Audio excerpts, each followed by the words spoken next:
Oui, bonjour tout le monde. Eh oui, vous êtes avec Éric Lantier et on est au matin d'Éric. Et aujourd'hui, j'aimerais répondre à la question suivante. Comment guérir du virus du ressentiment?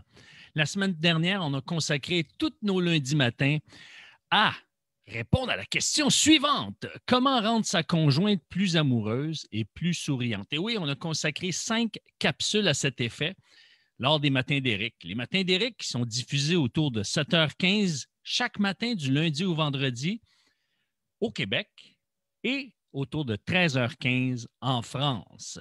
Alors aujourd'hui, comment guérir du virus du ressentiment? Eh bien, dans un premier temps, il faut comprendre que le ressentiment vient chez les hommes lorsqu'une femme commence à manifester ou lorsqu'il y a un trop-plein d'amertume dans le cœur d'une femme. Et oui, ça arrive, ça. Il y a certaines femmes qui vont développer justement un peu d'amertume et ce que ça va produire, c'est que ça va amener du ressentiment chez les hommes. Maintenant, on va voir d'une manière plus concrète, d'une manière plus pragmatique, d'une manière plus terre-à-terre, comment ça se produit. Parce que c'est important de parler des principes. Mais moi, ce que je veux, c'est qu'on puisse voir comment ça se produit, comment on peut réagir, comment on peut réajuster le tir de manière à ce qu'on puisse vivre une relation d'amour, une relation plus harmonieuse. Alors, lorsqu'une femme donne plus dans la relation, elle se donne davantage pour son conjoint que lui peut se donner pour elle. Elle se donne davantage dans les tâches ménagères. Elle se donne davantage s'il y a des enfants qui, si le couple a des enfants, que ce soit une famille reconstituée ou un couple qui ont eu ensemble des enfants, peu importe, eh bien, il se peut que votre conjointe, si vous êtes un homme par exemple, eh bien, se donne davantage pour tout ce qui touche la gestion de l'environnement, la gestion de la famille. Et vous, messieurs, vous n'avez pas l'impression qu'elle se donne davantage parce que vous n'êtes pas conscient de sa réalité ou de son ressenti intérieur parce qu'elle vous l'a communiqué, peut-être de manière indirecte ou parfois même peut-être de manière directe, mais vous n'avez pas capté l'ampleur ou vous n'avez pas su décoder son message. Alors, c'est de là que vient l'expression « c'est donc compliqué une femme ». C'est pas que c'est compliqué. C'est compliqué quand on cherche à comprendre comme un homme les réactions d'une femme. Oui, ça devient compliqué dans ce sens-là parce qu'on est différent. On est différent, on réagit d'une manière différente. Donc, c'est pour ça qu'on a besoin de l'intelligence genrée. C'est quoi l'intelligence genrée? C'est ce que la science a pu observer, a pu découvrir sur les distinctions entre les hommes et les femmes. Alors, on parle de généralité. Ce n'est pas toujours vrai à 100% parce qu'on n'est jamais à 100% totalement. Notre expression, notre vécu n'est jamais une expression totale de la masculinité si on est un homme et ce n'est jamais l'expression totale de la féminité si on est une femme. On parle de généralité, d'accord? Donc, lorsqu'une femme semble avoir donné plus, et puis à un moment donné, elle s'en rend compte, à un moment donné, elle donne plus, c'est pas grave, c'est en elle de donner, mais à un moment donné, c'est comme, il y a quelque chose en elle, il y a une alarme qui sonne et elle paralyse. Elle dit, wow, un instant, je vais arrêter de me donner comme ça, je ne reçois rien en retour. N'oubliez pas, les femmes sont dotées du principe de la réciprocité. Elles se donnent, elles s'entredonnent mutuellement entre elles. Elles voient un besoin, elles répondent. Elles n'attendent pas qu'une femme lui demande. Elle le voit, elle le fait. Alors, il y a une entraide, je pourrais dire, au sein de la jante féminine. Il y a une entraide parce qu'elles se comprennent. C'est d'une évidence. Nous, on doit nous le demander, les hommes. Lorsqu'on a besoin d'aide, on demande.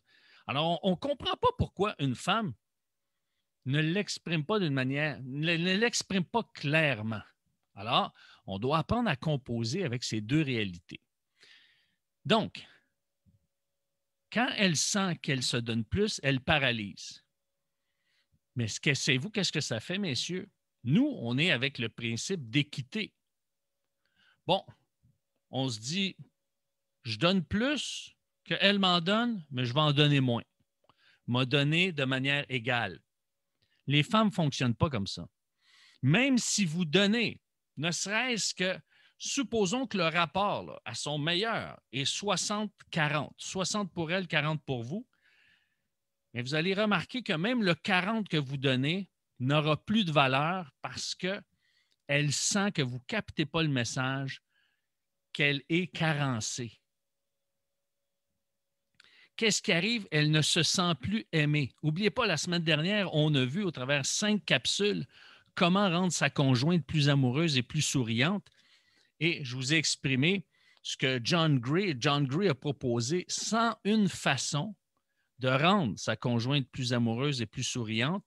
Alors, à ce moment-là, vous avez intérêt à revisiter cette capsule ou vous procurez le livre de John Gray, Les hommes viennent de Mars, les femmes de Vénus, pour comprendre cette réalité-là, pour marquer des points, parce qu'une femme a besoin d'attention, de petites attentions quotidiennes. Donc, si elle ne reçoit pas ces petites attentions d'une manière régulière, bien, elle a l'impression qu'elle ne compte plus pour son conjoint. Elle ne compte plus pour lui. À partir de ce moment-là, lorsque l'homme ressent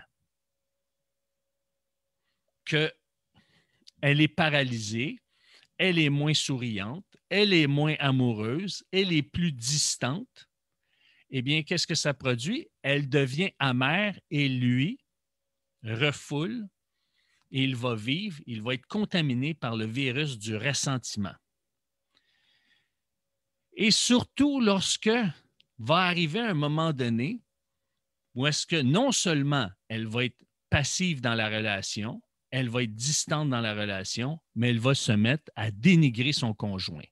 C'est là que le ressentiment va commencer à prendre de l'ampleur et il y a moyen de sortir de ce cercle vicieux. Parce que c'est un cercle vicieux. Je me donne moins dans la relation parce que j'ai l'impression que j'ai suffisamment donné puisqu'elle ne me demande pas. Elle se sent négligée et donc elle vit de l'amertume, elle commence à dénigrer son conjoint, il vit du ressentiment et la boucle commence à tourner dans le mauvais sens des aiguilles d'une montre. Alors, comment s'en sort-on? Comment est-ce qu'on peut se sortir de ce cercle vicieux? Bien, commençons par elle. Madame doit apprendre à demander davantage pour qu'il s'occupe davantage d'elle. Elle a intérêt à lui faire part sous forme de souhait, sous forme de désir, ce qu'elle aimerait qu'il fasse. Elle a besoin d'exprimer également ce qu'elle ressent régulièrement. Donc, c'est important, messieurs, lorsque vous arrivez du travail, de lui faire un beau câlin, de lui demander comment a été sa journée pour qu'elle puisse l'exprimer, qu'elle puisse connecter avec vous et que vous puissiez apprendre à prendre soin d'elle. Parce que chaque femme a besoin qu'on prenne soin d'elle, mais chaque femme a des besoins différents. Alors, la vôtre, votre conjointe, votre partenaire a des besoins que vous pouvez rencontrer, des petites attentions. Et vous allez voir, vous allez, d'une part, en vous activant de cette façon-là, vous allez guérir du ressentiment parce que vous allez la voir plus amoureuse, plus souriante.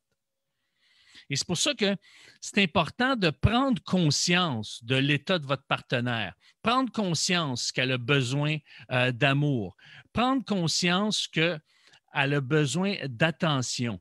Et lorsque vous allez lui accorder de l'attention, lorsque vous allez lui accorder justement, vous allez répondre à ses besoins, lorsque vous allez vous donner dans la relation, il se peut, messieurs, qu'à court terme, et même à moyen terme, qu'elle ne manifeste pas d'appréciation, qu'elle ne manifeste pas de reconnaissance.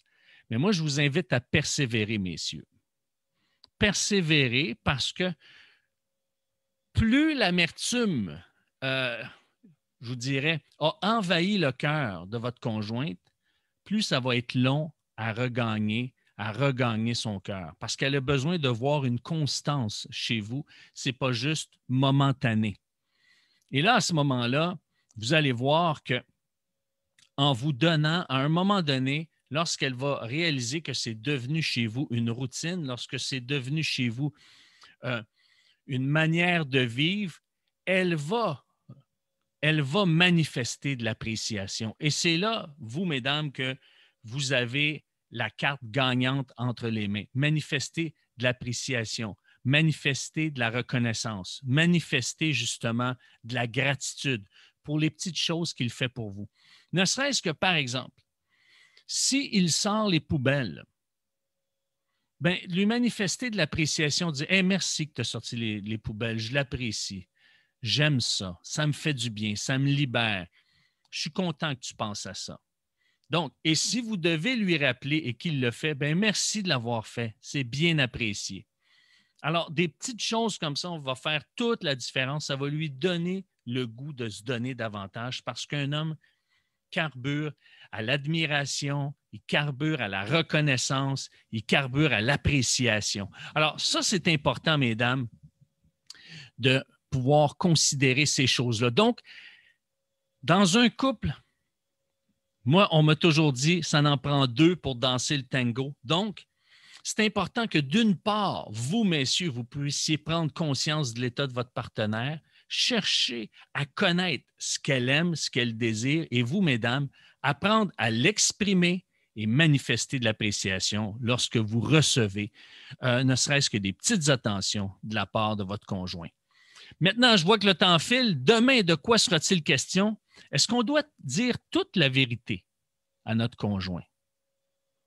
Est-ce que c'est important d'être authentique sur toute la ligne? Et si oui, qu'est-ce qui est important à révéler? Qu'est-ce qui doit être mis sur la table? On va en parler demain dans le cadre des Matins d'Éric. Sur ce, je vous souhaite une bonne semaine et à demain. Ciao!